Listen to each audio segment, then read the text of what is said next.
El diputado Hamlet García Almaguer de Morena cuestionó que la Suprema Corte de Justicia de la Nación haya concedido la suspensión total de las reformas a la legislación secundaria en materia electoral, denominadas Plan B, solicitada por el Instituto Nacional Electoral. Sostuvo que esta medida cautelar emitida por el ministro Javier Lainez Potisek, tras admitir la controversia constitucional del INE, es contradictoria y contraviene la Constitución y la ley. Además, busca mantener la burocracia dorada en este organismo, aseveró en conferencia de prensa. Hamlet explicó que a partir de la suspensión tienen 5 días hábiles para presentar un recurso de reclamación que permite realizar un nuevo proyecto que se ha presentado al Pleno de la Suprema Corte y se ha votado, lo que llevará de 2 a 3 semanas. No obstante, confió en que la resolución les favorezca esta vez. Respecto de las contradicciones de la suspensión, expuso que la ley establece que las controversias constitucionales son improcedentes contra normas generales o actos en materia electoral, y la demanda del INE es contra todas las leyes electorales modificadas por el Plan B de AMLO. Asimismo, indicó, el INE pide que no se modifique su estructura, funcionamiento y capacidad operativa para que puedan contar con órganos de dirección, ejecutivos, técnicos y de vigilancia, así como que se mantengan los puestos, plazas, derechos laborales y no sean mermadas las prerrogativas de los trabajadores, es decir, que se mantenga la estructura de la burocracia dorada y sus privilegios. También agregó que se solicita que no se extingan los fideicomisos para atender el pasivo laboral del INE y otros onerosos programas. En ningún lado hablan de los ciudadanos, de los derechos de los migrantes, de los votantes. Van a defender sus puestos, sus salarios, sus prerrogativas, su estatuto, sus fideicomisos VIP. Queda claro que el interés es económico, exhibió contundente. Hamlet García sostuvo que el ministro Javier Lainez trae el emblema del conservadurismo y refirió que en administraciones pasadas apoyó el incremento del IVA en la frontera. Veamos enseguida cómo Hamlet García hace pedazos la arbitraria suspensión del Plan B porque contraviene la Constitución y busca mantener la burocracia dorada. Vamos a tocar algunos temas hoy relacionados con la suspensión que dictó de manera arbitraria, prácticamente un sabadazo, por parte del ministro Lainez de la Suprema Corte de Justicia de la Nación, contraviniendo normas constitucionales, legales, la propia tradición del tribunal. Pues iniciaremos diciendo que el artículo 105 constitucional establece claramente la competencia de la Suprema Corte para resolver controversias constitucionales que versen sobre la constitucionalidad de normas generales, dice su fracción primera, actos u omisiones, con excepción de las que se refieran a la materia electoral. Es decir, no existen las controversias constitucionales en materia electoral. Me van a responder que en ocasiones la Corte ha resuelto algunos temas que tienen que ver con legislación electoral, pero la realidad es que están muy circunscritas a distribución de competencias, no a reglas sustantivas como ocurre con el Plan B, y ese es el primer gran defecto de la suspensión que dicta el ministro Lainez. Las controversias están reguladas por el artículo 105 constitucional, como lo vimos aquí, y además hay una ley reglamentaria en su artículo 19, fracción segunda, establece claramente: las controversias constitucionales son improcedentes, fracción segunda, contra normas generales o actos en materia electoral. O sea, esto reitera lo que establece la norma constitucional. ¿Qué sigue después de esta suspensión? Porque nos han preguntado los ciudadanos. En el artículo 51, sección primera, se regula el recurso de reclamación. Dice el artículo 51, el recurso de reclamación procederá en los siguientes casos. Fracción cuarta, la que está hasta abajo: contra los autos del ministro instructor en que se otorgue, niegue, modifique o revoque la suspensión. Es decir, lo que acordó el ministro Lainez pues no es definitivo, tiene que ser del conocimiento de sus pares para que entre los 11 ministros de la Corte resuelvan este planteamiento sobre la suspensión. Y ya el artículo 52 establece el plazo para la interposición del recurso. Dice: el recurso de reclamación deberá interponerse en un plazo de 5 días y en él deberán expresarse agravios y acompañarse pruebas. Como la suspensión fue dictada el viernes y se tiene que notificar al día siguiente, o sea hoy, se tendrían además estos 5 días para la presentación de este recurso. No operan el cálculo o el cómputo de días inhábiles, todo esto es en días hábiles siempre. ¿Qué pasa con el recurso de reclamación? Pues que sí lleva tiempo, no va a ser inmediato. Dice el artículo 53, el recurso de reclamación se promoverá ante el presidente de la Suprema Corte, o sea, ante la ministra Piña, quien correrá traslado a las demás partes para que dentro del plazo de 5 días aleguen lo que su derecho convenga. O sea, recibe el recurso de reclamación y todavía le da vista por 5 días a los recurrentes, a quienes han impugnado el plan B, en este caso al Instituto Nacional Electoral. Pasan esos 5 días que tiene el INE de esta vista y entonces la ministra Piña, dice el presidente de la Suprema Corte, turnará los autos, los documentos, el expediente a un ministro distinto al que dictó la suspensión. O sea, no sería obviamente el ministro Lainez quien prepararía el proyecto. Y entonces ya, se elabora el proyecto y se somete a consideración del Pleno. Si tomamos los 5 días hábiles para presentar la reclamación, más los 5 días hábiles que les da de traslado a quienes impugnaron al Instituto Nacional Electoral, y luego turna el expediente a uno de los ministros, y luego ese ministro prepara un proyecto y luego somete ese proyecto al conocimiento del Pleno, pues sí estamos hablando de varias semanas, aunque se intente agilizar, aunque el gobierno actúe rápido, es muy probable que este asunto lleve más de 2 o 3 semanas. Es muy importante también pues analizar el contenido del incidente de suspensión. ¿Puedes correr por favor? Es un documento de 18 páginas. En realidad la última solamente son las firmas certificadas y lo vamos a ir comentando poco a poco para revisar las deficiencias técnicas del ministro y cómo sí cruzó los límites que están establecidos por la Constitución y por la ley. Me dices cuando ya esté abierto. ¿Ya está? Bueno, en la página 1 ahí se confirma la fecha, ¿no? 24 de marzo del 2023.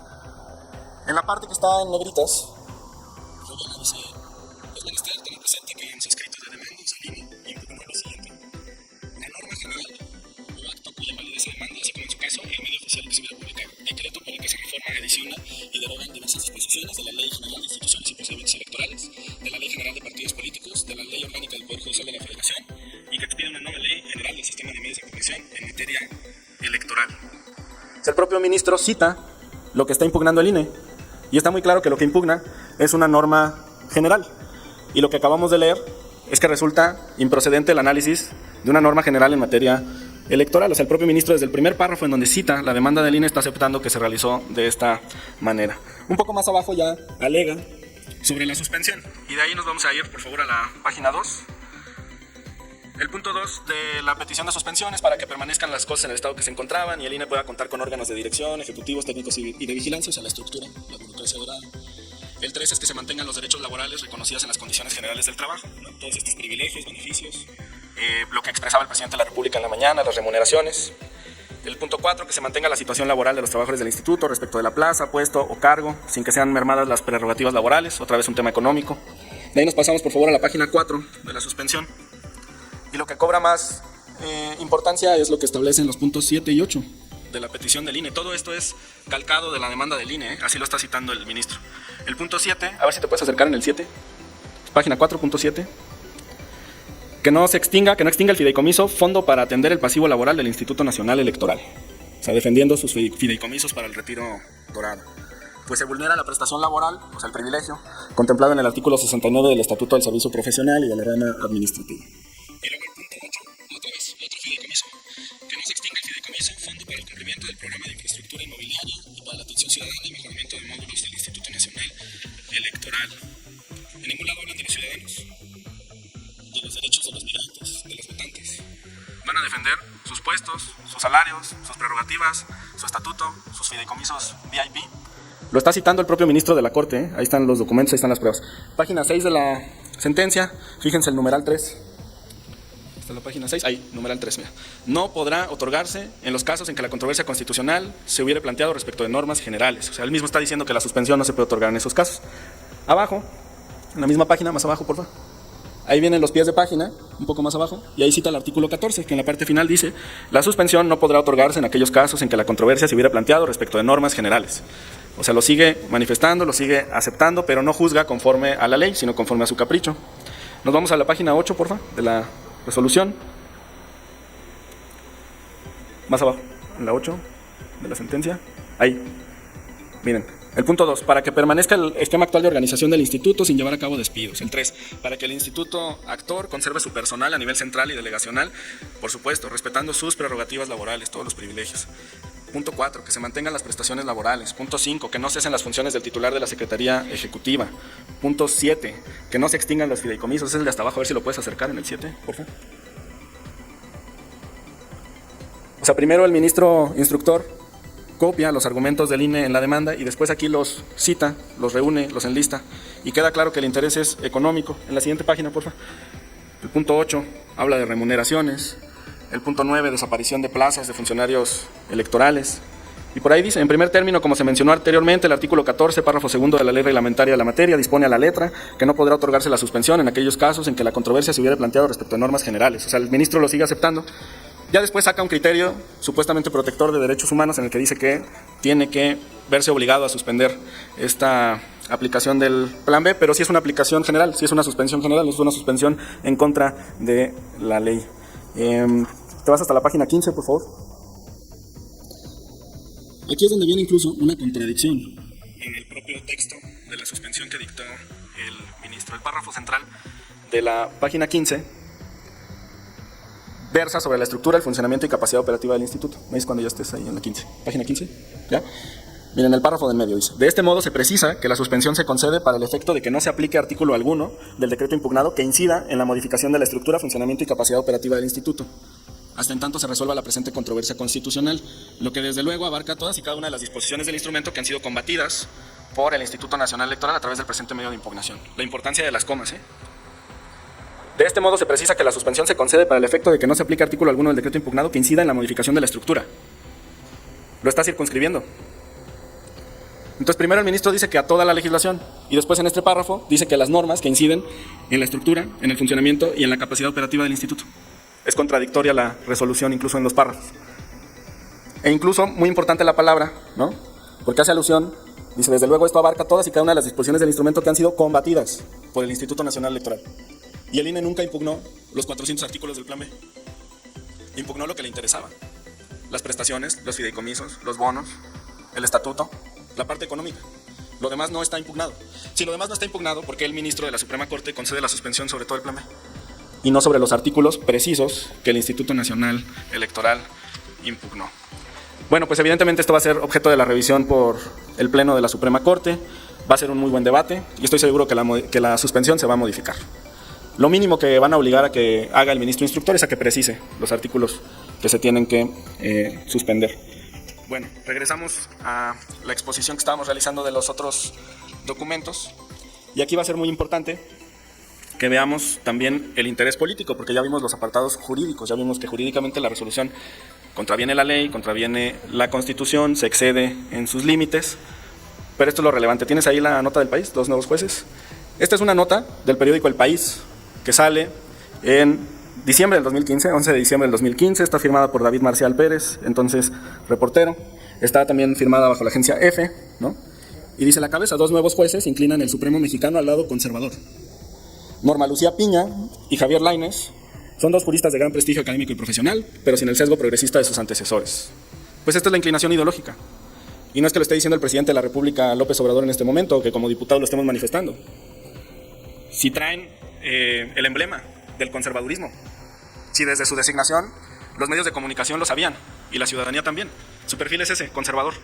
Y eso precisamente es lo que van a defender en la Suprema Corte. Tenemos también un video sobre las ideas del ministro Lainez.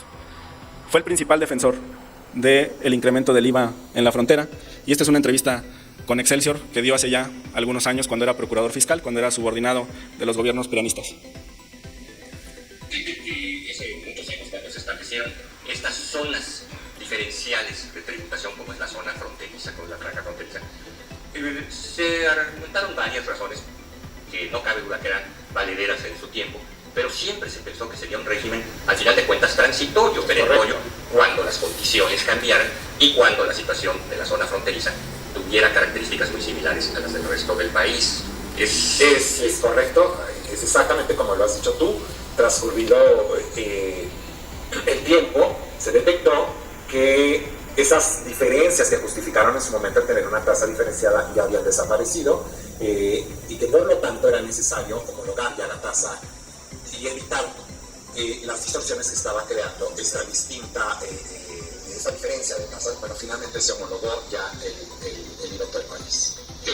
Déjame avanzarte que en el tiempo que llevamos ya con la vigencia de la tasa homologada, afortunadamente la Secretaría de Hacienda y la Secretaría de Trabajo nos hemos dado cuenta que no ha habido una afectación como se anunciaba que iba a haber en esta zona fronteriza.